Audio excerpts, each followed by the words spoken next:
Hey, vous conduisez n'importe comment, c'est pas possible. Désolé, monsieur l'agent, j'ai bu de l'alcool et pris de la drogue. C'est pas une raison pour laisser conduire votre femme, quand même, hein. Avec les billets des transports publics, on peut facilement faire des jeux de cartes, hein. Purée. Quand tu penses qu'au fond, c'est tout de l'argent jeté par les fenêtres, alors qu'on pourrait resquiller tout le temps. Pareil pour les parcomètres, non? C'est marrant ce rapport qu'ont certaines personnes avec les contrôleurs de bus, les contrôleurs de train.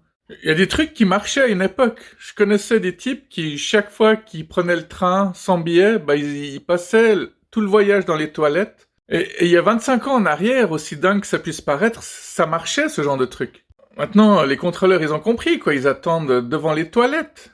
J'ai aussi connu des personnes qui mettaient des pelures de mandarine dans les machines à prendre les billets, en fait. Et puis après, ils expliquaient aux contrôleurs que la machine était en panne. Ça aussi, ça marchait à l'époque. Après, j'ai jamais tellement compris ces gens qui se disaient tout le temps que s'il pleut, il y aura pas de contrôleur. C'est le truc qui a vraiment rien à voir. Ou alors certaines personnes qui me disaient que si un contrôleur à l'aller, il y en aura pas forcément en retour. Mais tôt ou tard, toutes ces personnes se sont fait griller, quoi. Hein. Je veux dire, c'est un peu comme quand tu roules en voiture ultra vite et que tu sais où sont les radars, que tu ralentis à ce moment-là.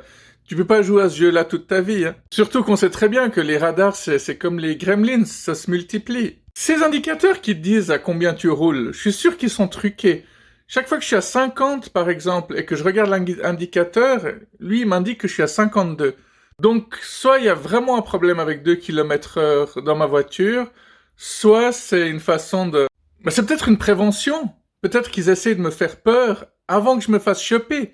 Ce qui m'étonnerait énormément de leur part. Ah oui, depuis quand est-ce qu'ils feraient des cadeaux, hein? Enfin, c'est bien connu, quoi, que eux, ils t'envoient tout le temps des rappels, mais... Ce que je veux dire, c'est que quand toi, tu dois payer un truc pour eux, ils te font bien chier. Rappel, poursuite... Mais quand c'est eux qui doivent te rembourser un truc, vas-y pour les récupérer rapidement, quoi. Puis un autre truc qui est complètement dégueulasse, quoi. Je sais pas, quand tu te fais flasher, tu dois payer. Mais quand tu te fais pas flasher, c'est jamais eux qui te payent, hein. Pareil, quand tu te parques mal, tu reçois des amendes. Quand tu te parques bien, si tu suis leur logique, tu devrais recevoir plein de thunes, quoi. Mais bon, comme Jim Carrey avait dit, tout le monde devrait être riche, tout le monde devrait être célèbre... Comme ça, on saurait que c'est pas ça le bonheur. Non, c'est pas ça le bonheur. Bon, c'est toujours mieux si t'es riche et célèbre, évidemment. Mais c'est pas ça le bonheur. Non, le bonheur, c'est d'être heureux, tout simplement. Encore, faut savoir ce que c'est que d'être heureux, hein. Si vous aimez tout le temps vous plaindre, peut-être que c'est ça votre façon d'être heureux. Hein. Il y en a qui sont heureux qu'en emmerdant les autres, ouais. En revenir au contrôleur, je vous ai sûrement raconté, mais j'ai connu aussi des types qui se disaient moi je prends jamais mon billet, quand tu te fais choper, tu payes l'amende, mais je sais pas, c'est dans les 100 francs suisses maintenant l'amende, hein, donc je sais pas, si tu prends 10 fois un transport public et que tu te fais choper qu'une fois, tu gagnes. Mais beaucoup de ces personnes se sont fait choper 2 fois de suite, ce qui fait que c'est nettement moins rentable dans ces moments-là. Non, si jamais quand il y a des tempêtes de neige, sachez que ça empêchera pas les contrôleurs d'être là malgré tout. Oh, le fait est qu'ils sont pas là si souvent que ça, mais quand on se dit ça, c'est là qu'ils se multiplient comme les Gremlins de nouveau. Oui, je parle beaucoup des Gremlins, mais c'est parce que j'adore ce film, quoi. Le 1 et le 2 sont géniaux tous les deux. Ça fait des années qu'on attend le troisième, mais le troisième, ce sera de la merde, parce que si un jour ils le feront en image de synthèse. Ça perdra tout son charme, quoi. Déjà qu'SOS Fantôme, ils en ont fait un truc féministe à 2 balles, alors qu'ils auraient pu faire un truc féministe monstrueux. Maintenant, il y a le 4e qui est en train de sortir. Dans SOS Fantôme numéro 3, ils ont fait comme si les 2 premiers n'existaient pas. Dans le 4e, ils feront comme si le 3e n'existait pas. Et de nouveau, vous voyez comme c'est génial d'avoir un trouble de l'attention. Ça commence par parler de voitures, de tickets avec lesquels on peut faire des jeux de cartes, en passant par des films qui datent de bientôt 40 ans. Oui, ça nous rajeunit pas, je sais. Mais ça, c'est pas ma faute. Et encore, j'ai pas encore parlé de Beetlejuice. Quand est-ce qu'il sort, le 2e? Et est-ce qu'il sera bien?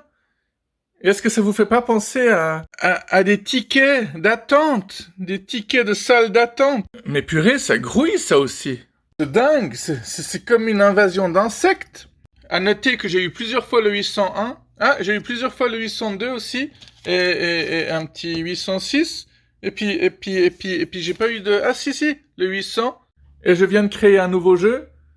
Cartonkin. C'est marrant ce votre numéro, le 844. Ils auraient pu juste marquer 844, mais ils sont super sympas, ces gens. Après, c'est marqué service haute produit. Ça te dit pas grand-chose. Et puis, il y a même l'heure qui est marquée. Si à midi 3, ils étaient encore ouverts, c'est qu'ils sont ouverts entre midi et 2. Donc, c'est des bosseurs, quoi. C'est des gens qui mériteraient une médaille. Bon, après, peut-être qu'ils font partie de ces gens qui bossent que entre midi et 2. Ils glandent le reste de la journée. Et c'est quoi ces factures de 0 francs? 0 francs. Puis là aussi, 0 francs. Putain, si tu dois rien payer, bah envoie pas des factures, quoi. Vous êtes en train de détruire des arbres, les gars. Où est-ce que je vais faire mes vidéos s'il y a plus de forêt? Déjà ici, je suis à l'étroit, c'est beaucoup moins aéré de faire des vidéos ici, non? En plus, c'est pas évident de faire des vidéos comme ça, hein. Il faut cacher les chiffres pour que tu voyes pas les comptes, les IBAN quand tu es en train de filmer une facture à 0 francs, mais faut dire que t'en vois pas tous les jours, hein. Même là, c'est incroyable, quoi. Une facture d'essence, 0 francs. Merci. Et bonne route. Bon, bah, je terminerai ma vidéo en vous disant ça. Merci et bonne route. Enfin, je sais pas si j'ai encore d'autres trucs à vous dire. Contrôleur qui vérifiait pas s'il y avait quelqu'un aux toilettes, ça je vous l'ai dit. Les pelures de mandarine pour détruire les machines. Les gens qui pensent qu'il n'y a pas de contrôleur quand il pleut. Les gens qui croient qu'il n'y a pas de contrôleur à l'aller et au retour. Sauf que certains se sont fait choper 2 fois dans la même journée par les mêmes en plus. Bon, après, il y a encore plein de trucs pour esquier, mais je vais pas vous les donner pour que vous puissiez encore les utiliser, quoi. Bon, ce serait un peu comme penser que les flics travaillent pas les jours fériés et qu'ils mettent pas d'amende à Noël et à Nouvel An, hein. Penser qu'il y aura pas de contrôleurs dans les trains et dans les bus pendant les jours fériés, ou alors qu'ils vont être cléments et compréhensifs, on n'est pas dans un conte de fées, hein. Ni chez les bisounours. Ça m'empêche pas d'apprécier les bisounours. Moi qui voulais faire une vidéo courte, mais cet après-midi, je me suis de nouveau chopé une amende, quoi, une jolie petite... bref. Alors déjà, il y avait plusieurs déviations, plus que d'habitude. Il y a toujours des travaux à Lausanne aussi, donc à un moment donné, bah, j'allais arriver en retard à mon rendez-vous alors que j'étais parti super en avance. Et à un moment donné, je suis passé à un endroit où j'étais effectivement pas sûr si je pouvais passer. En fait, je me souviens qu'à une époque, les voitures pouvaient parfaitement passer à cet endroit, mais c'est devenu une zone piétonne et quand... Qu'est-ce que tu dis? C'est devenu une zone piétonne, j'ai dit, voilà. Et en fait, il y avait un panneau qui indiquait 30 et en fait, j'avais pas vu que c'était fin de la route à 30 km/h, je croyais que c'était le début, j'ai mal vu dans le stress et tout, vous savez ce que c'est, quoi. Et là, ça doit être un des boulots les plus incroyables au monde, quoi, mais il y avait des flics qui attendaient dans cette rue, parce qu'ils savaient très bien qu'il y a des voitures, des véhicules qui passeraient. Donc, ils arrêtaient tous les véhicules qui passaient là, ils leur demandaient gentiment d'éteindre le moteur, et paf, ils donnent une jolie petite amende salée de merde, là. Mais au fond, je peux pas leur en vouloir, quoi, il y a 3 catégories, hein, de policiers, gendarmes, je sais pas quoi. Il y a les gris qui font que de mettre des contraventions et quand les gris sont en danger, ils appellent les bleus et quand les bleus sont en danger, ils appellent les noirs, hein. C'est ceux qui sont vraiment là pour les brigades d'intervention spéciale. C'est la brigade d'intervention spéciale, hein. Je sais pas si c'est exactement la brigade encagoulée qu'on les appelle, mais si t'as affaire à eux, c'est que tu as vraiment fait quelque chose de grave. Et qu'est-ce que je sais sur la brigade encagoulée? Je sais tout simplement que les 2 plus gros fouteurs de merde qui étaient dans ma classe à l'école, ils bossent là-dedans. Ça vous donne une idée de la mentalité qu'il faut avoir. Ouais, c'est un peu comme ceux qui deviennent caporal, sergent à l'armée, quoi. Je sais pas, des fois tu te demandes si avoir une tête à claque, c'est pas un critère pour bosser dans ce genre d'endroit. Enfin, je sais pas, même les greffiers dans les tribunaux, ils ont des têtes à claque. Donc tu te poses des questions des fois. Tu sais, il y a des gens qui essaient tout le temps de me contredire. Il y a récemment quelqu'un qui m'a dit « Ah, moi j'ai ma nièce qui est greffière. » Et je lui ai dit « Ça n'empêche rien. Elle a une tête à claque ou pas ta nièce ?» Elle a réfléchi, elle fait « Ouais, en fait c'est vrai que je peux pas la saquer, quoi. » Voilà. Il y a même plus de preuves à faire, quoi. Et si ça les amuse à tous ces gens-là de m'emmerder, qu'ils le fassent. Et ils se retrouvent sur ma chaîne YouTube le lendemain. C'est tout ce qu'ils gagnent, quoi. En fait, je suis en train de faire de ces gens des stars. Ils devraient me remercier. J'imagine les chefs de notre État, puis tous les gens qui sont chargés de la sécurité en train de regarder cette vidéo et de se dire sous quoi est-ce qu'on va répertorier cette vidéo? Incitation à la haine? Non. Incitation au vol?